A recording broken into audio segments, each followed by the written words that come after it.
So this is meant to be a review of Unit 4, which means that the other 3 videos that I've done, I'm going to assume that you've watched those, and I'm only going to be touching on the highlights of each of the concepts, and then I'm going to do a few examples that sort of brings everything together.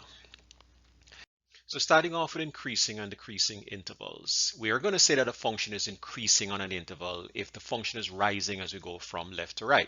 So this section of the function right here is the rising or increasing section. And there's a tangent line, and if you look at that tangent line, you notice that the slope of that tangent line is positive.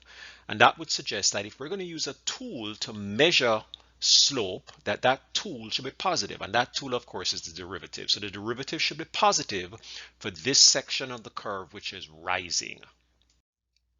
The opposite should be true if the function is decreasing. So this section of the function is decreasing, and that means that the tangent line, this red line, should be a negative slope, and if we took the derivative, that should be negative. So let's compare the function and the derivative at the same time. So this is the red line representing the function, and the blue line is representing its derivative. The section of the graph that's going down, that whole section all the way up to -2, that whole section is negative. Anything that is going up from -2 onwards, that section of the graph, that's the derivative, is positive. Also notice that the point at which the function has a horizontal tangent at the bottom here, the derivative function is 0. So let's just go over the whole critical number concept. Critical number is any value that could create a local minimum or maximum. And we're going to say that if x is c, and when you put c into the derivative function, you get 0, then that's a critical number. And the c and the y value associated with that c is a critical point. So the point is just a coordinate of an x and a y. And we can test the nature of these critical points by using what we call the first derivative test. If the derivative changes from positive to negative, or sorry, from negative to positive, as it does in this case right here, you notice that you have a minimum point.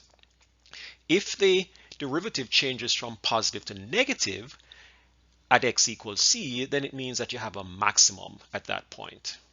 If it doesn't change, then you may have what we call a saddle point. So in a, for instance, a cubic function, you may in fact have a saddle point. When we have rational functions, we have to pay attention to asymptotes, because you have vertical asymptotes, anything that makes the denominator equal to 0, you have horizontal asymptotes, and that occurs when either the degree of the numerator is equal to or less than the degree of the denominator. And you have oblique asymptotes, and those exist when the degree of the numerator is 1 greater than the degree of the denominator. We also have to pay attention to including the restrictions in the domain in our first derivative table along with our critical numbers. And we'll do an example of that because I don't think I made that clear in my other video. When it comes to concavity, the main characteristic of a concave up interval is that the slope of the function is increasing. So as you move from left to right, what you're going to notice is this counterclockwise rotation of the slopes. If you look at this diagram, you'll see exactly what I'm talking about. That tangent line is rotating in a counterclockwise fashion. The slope is therefore increasing, and that you can use algebraically the second derivative to tell you, because if the second derivative is positive, it means you have an increasing slope. It goes the other way when you're talking about concave down. Here's an example of the concave down tangent, where that tangent is rotating in a clockwise fashion. So if you put your hand up against the edge of any function and sort of move it along the edge of the function, you should be able to tell whether it's concave up or concave down by the way your hand is rotating.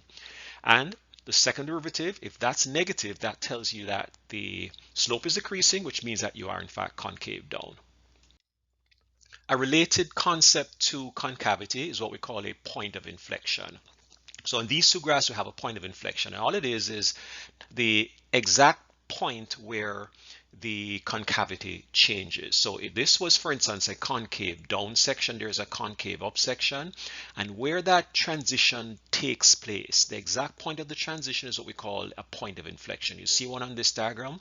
You also see one on this diagram. I should point out that points of inflection can exist on a second derivative where that second derivative does not exist. So either there's a change in concavity going from plus to minus, or there is a point on the graph where the second derivative does not exist. And here's an example, little animation that shows you what I'm talking about. You'll see that the rotation is first clockwise, and then all of a sudden at some point it goes counterclockwise. That place where the change in rotation took place is what we call a point of inflection. So there is another thing that the second derivative can help us to do. It's called the second derivative test. And that has to do with whether a point, a critical point that you've identified from the first derivative, is positive or negative. So if the second derivative, as it says here, is greater than 0, so it's positive, then that critical point that you've identified from the first derivative is a minimum, and the opposite is true. If that critical point is negative, then what you have is a maximum. If, however, that critical point gives you 0, then the test is failing. You can't use a second derivative test to test that critical point. You have to use a first derivative test. What we're going to try to do now is to bring it all together. I've given you two equations here, and we're going to try to figure out all of these things for these two equations, and then with all that information, we're going to try to sketch the graph. So let's start by defining the increasing and decreasing intervals of this function. And for that, I'm going to need my first derivative. There's my first derivative. Simplified, it looks like that. And of course, for me to know where it's increasing, I'm going to take that first derivative and make it greater than 0. Now, one way to look at this is to say, look, the bottom of this, the denominator, is always positive. So it's actually okay for me to cross multiply and just end up with this quadratic being greater than 0. And in the past, sometimes what we do is we just simply draw that quadratic, and then we can get our answer by looking at the picture. I'm going to use a table of values this time, the interval analysis approach. So if I were to factor this, I would get two zeros, and that would be positive 7 and minus 1. Put that into my interval table from minus infinity to minus 1, from minus 1 to 7, and from 7 to infinity. I'm choosing numbers that come from each interval, minus 2, 0, and 8. I always use 0 if it's available. And then I'm going to put the factors along the side, x plus 1 and x minus 7. And I'm going to put the minus 2 into each of these factors and see where the result is overall going to be positive or negative. Well, putting minus 2 into x plus 1 gives us minus 1, which is negative. Minus 2 into x minus 7 gives us minus 9. That's also negative. Count the number of negatives. I've said that's one way to quickly figure out whether the overall thing is positive or negative. An even number of negatives, which is what we have right here, we have 2 of them, is positive.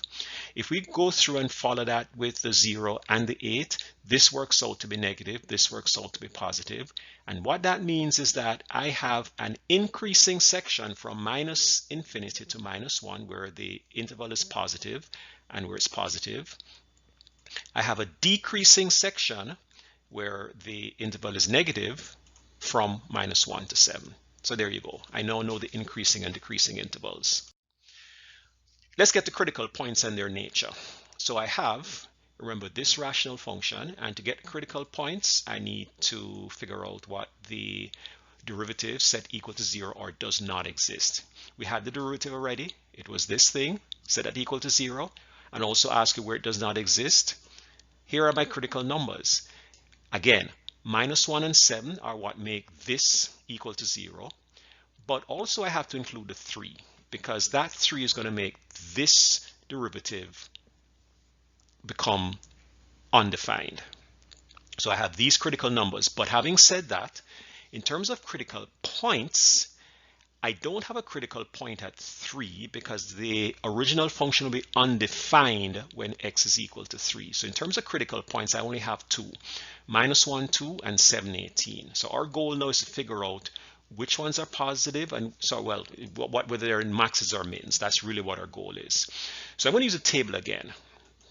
So here's my table. And what is my table? Where my table value is coming from for intervals? I'm using the -1 and the 7.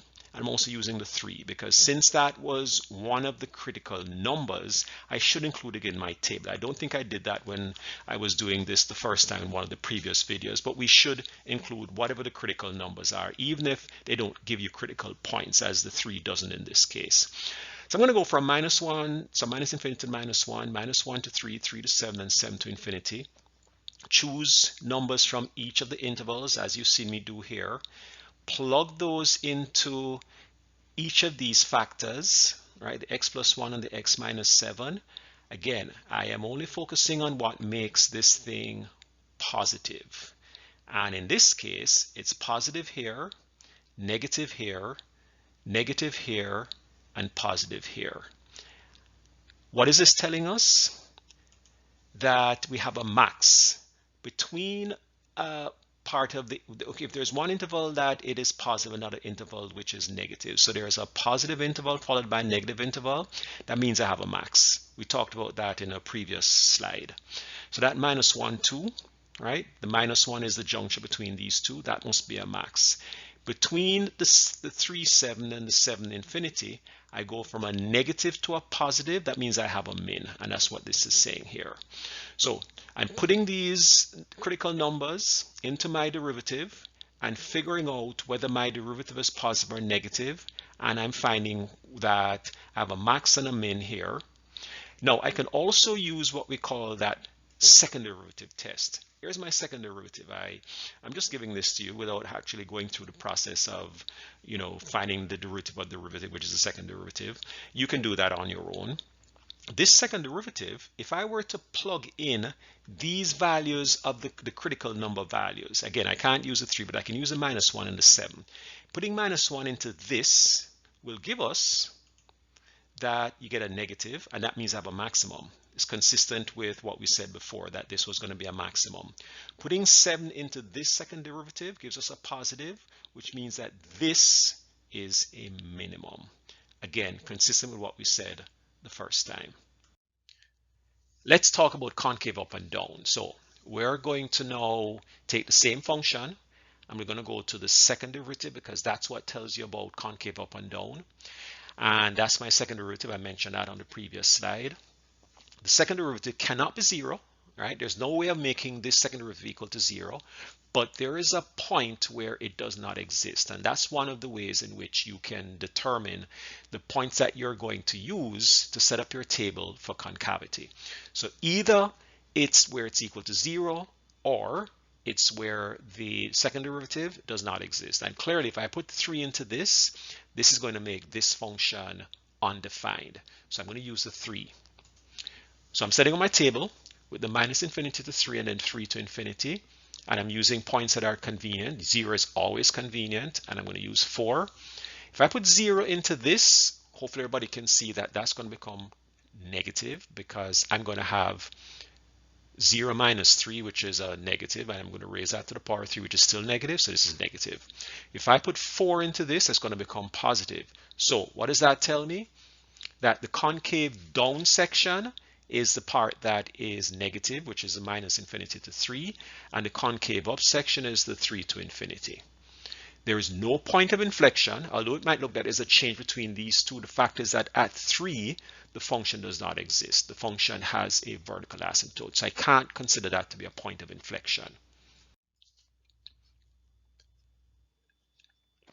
Asymptotes are pretty easy, I would think, because in this case, we're going to just simply have a vertical asymptote at the x equals 3. That's what the denominator of this is going to tell us. Now, to get the other asymptote, now here's a situation where the numerator has 1 degree higher than the denominator. So that's what you would use to determine that you have an oblique asymptote. And how do we get the oblique asymptote? Set up our table of what we call synthetic divisions. I'm going to put the -3 at the side here. I'm going to put the 1, the 4, and the -5 at the top. And I'm going to go ahead and I'm going to carry out the synthetic division process. And that would end up with an oblique asymptote of x plus 7. So 1x plus 7. So these things here, of course, tell me. Remember, it's the quotient that tells you what the oblique asymptote is. The 16 is just a remainder, so we don't need that for the oblique asymptote. So look at the features that we have. We know that 718, bear in mind that we talked about that, is going to be a minimum. We know that the minus 1, 2 is going to be a maximum. This represents our oblique asymptote. This represents our vertical asymptote. And I'm thinking the other thing that we should easily be able to get is things like x-intercepts and y-intercepts. X-intercept in this case would be minus 5 and 1. We just have to factor the numerator of the original function and you'd get those two x-intercepts. So I'm looking at this and thinking I can draw this, right? So I'm going to go ahead and show you my very crude, I mean, you know, don't judge me. I'm doing my best here. Here's the first line that I would put in, and here's the second line that I'd put in. So these two sections are what I would consider to be a reasonable sketch, not the best, but a reasonable sketch of what the graph would look like. Let's get to equation 2. Now in equation 2, we're going to go through some of the same things that we just did. I'm going to be a little bit faster this time because I've shown you a lot of, like, for instance, increasing and decreasing intervals. So we know that I'm going to need the first derivative for that. And I've given you both first and second derivative because we're going to need both to carry out this entire exercise. So first derivative, set that to be greater than 0. No. Here's a little trick that I may not have shown you in class, but it's important for us to pay attention to. The bottom of this is not always going to be positive. It's not something squared, it's something cubed. If I cube something, it could be negative. So because it's an inequality and we're interested in knowing where this is greater than 0, here's my little sort of trick that I want to show you. I'm going to multiply both sides of this equation, this inequality I should say, by x plus 2 to the power of 4. Why did I choose to the power of 4? Because this is going to be always positive. If I take something and raise it to the power of 4, it's always going to be positive.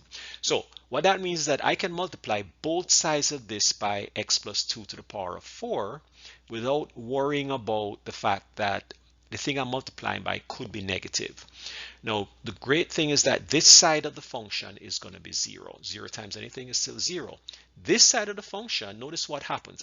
I cleverly chose x plus 2 to the power of 4 because when I multiply these two, it's going to cancel down. I'm left with x plus 2 to the power of 1 times this. This is a lot easier for me to figure out where this is positive or where it's negative. I need to know where it's increasing. So I'm going to use this. And I'm going to draw a little diagram this time. I'm not going to use a table. So if I drew the parabola that represents this quadratic, then it would look like this, an upside down parabola. The lead coefficient is, of course, negative.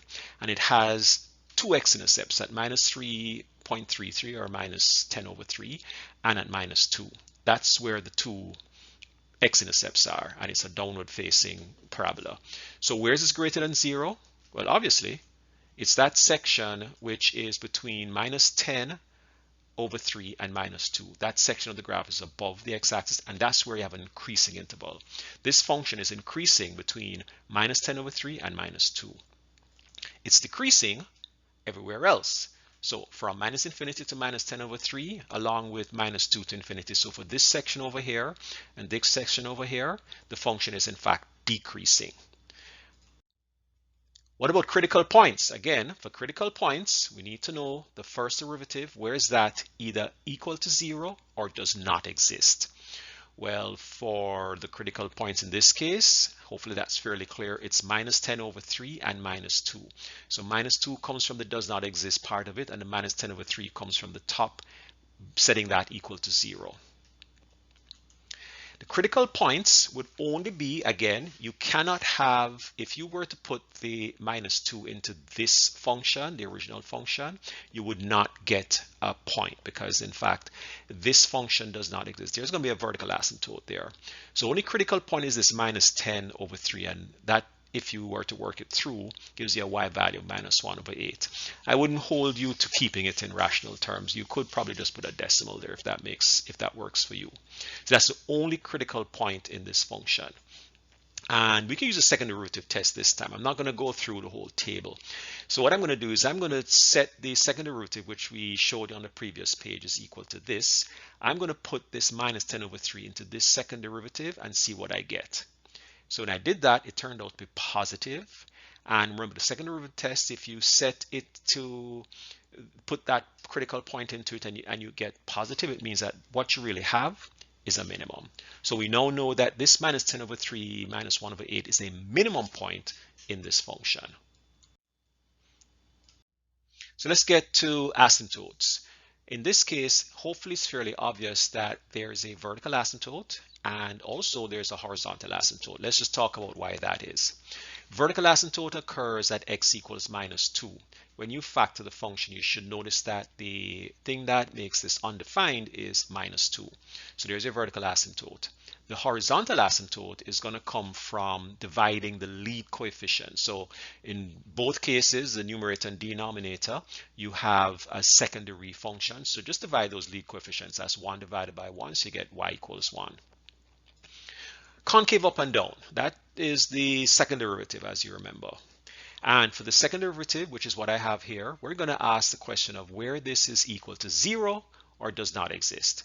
The thing that makes this equal to 0, of course, is the minus 4, but we also have to include the minus 2 because this function is undefined at minus 2.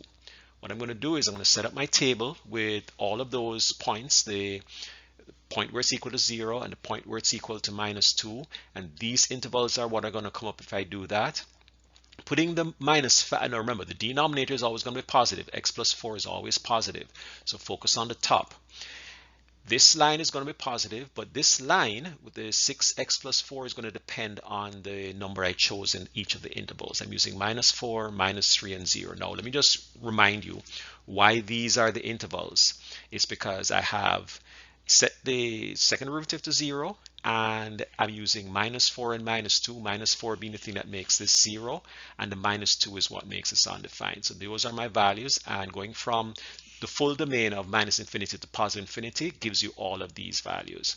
Now you can see that putting it all together, I should have a positive section from minus infinity to minus 4.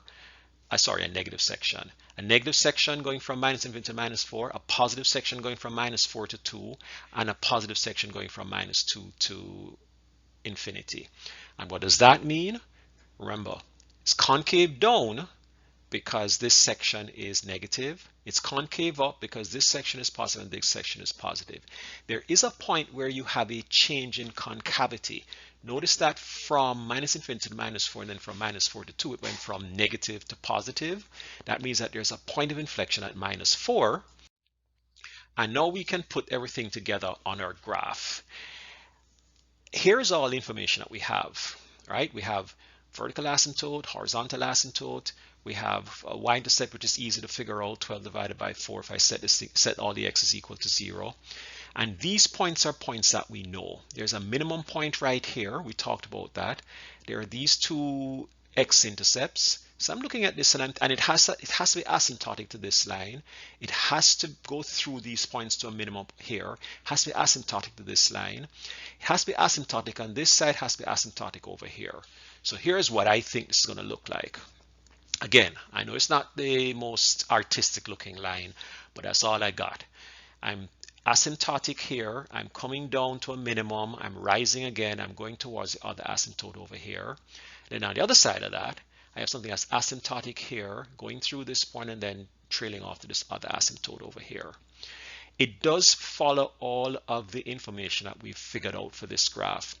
There is an increasing interval from minus 10 to minus 10 over 3 to minus 3. So if you go from this section here all the way up to here to minus 2, you notice that it is increasing, but it's decreasing everywhere else. It's decreasing here and it's decreasing on the other side over here. So that makes sense. There is a minimum point right here. That makes sense. It's concave down anywhere from minus infinity up to minus 4. It is concave down. It's concave up once you get past that minus 4. And then when you get past the minus 2, it's concave up again. And then there's a point of inflection at minus 4, 0. So at this point is where it goes from concave down to concave up. There's your point of inflection right there. And that should, in fact, do it. You can put this on Desmos and see that for yourself.